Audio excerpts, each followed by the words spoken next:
बिस्मिल्लाहिर्रहमानिर्रहीम। अस्सलाम वालेकुम। कैसे हैं आप सब लोग? उम्मीद करती हूँ आप लोग खैरियत से होंगे।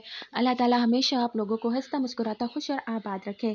आज की इस वीडियो में मैं आप लोगों के साथ शेयर करने लगी हूँ चिकन आलू मटर की रेसिपी, जिसे बनाना बहुत आसान है। सबसे पहले मैंने एक कढ़ाई ली है, उसके अंदर 4 टेबलस्पून के करीब कुकिंग ऑयल, उसके बाद मैंने एक दरमियानी साइज की बारीक कटी प्याज ऐड कर दी है। प्याज के फ्राई होने के बाद इसके अंदर लहसुन अदरक हरी मिर्च का पेस्ट ऐड कर देना है। 3 अदद हरी मिर्चें थी मेरे पास, 4 अदद मेरे पास लहसुन के जॉय थे और 4 इंच का टुकड़ा अदरक का था। इन सारी चीज़ों को अच्छे तरीके से पीस लिया और यहाँ पर मैं फ्राई कर चुकी हूँ। अब इसके अंदर मैंने 1 टीस्पून के करीब हल्दी ऐड की है और उसके बाद हल्दी मैंने मिक्स कर ली है। अब उसके बाद मैंने इसके अंदर टेस्ट के अकॉर्डिंग या फिर 2 टेबलस्पून लाल मिर्च पाउडर ऐड करनी है और फिर उसके बाद अपने अपने टेस्ट के अकॉर्डिंग इसके अंदर नमक ऐड कर देना है। तो यहाँ पर चम्मच से मैं इसे मिक्स करने लगी हूँ। अब यहाँ पर मेरे पास 3 दरमियानी साइज के बारीक कटे टमाटर थे, वो भी मैं इसके अंदर ऐड कर चुकी हूँ और अब मैंने इस मसाले को अच्छे तरीके से गला लेना है। दूसरी तरफ मेरे पास चिकन, जिसे मैंने अच्छी तरीके से वॉश करके रखा हुआ है और मसाला भी गल चुका है।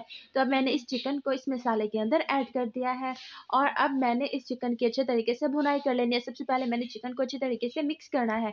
यहाँ पर चिकन को मैं मिक्स कर रही हूँ और अब उसके बाद मैंने इसकी भुनाई करनी है ताकि ये पक भी जाए, इसके कच्चापन भी खत्म हो जाए और जो इसकी स्मेल होती है वो बिल्कुल खत्म हो जाए।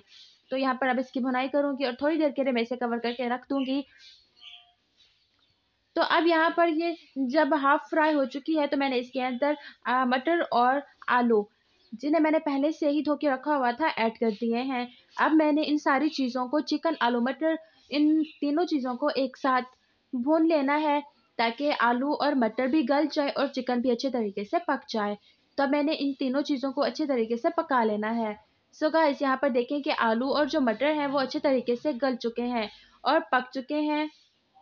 अब मैंने इसकी भुनाई कर लेनी है ताकि इसके अंदर का कच्चापन खत्म हो जाए और इसका टेस्ट काफ़ी हद तक इंक्रीज हो जाए।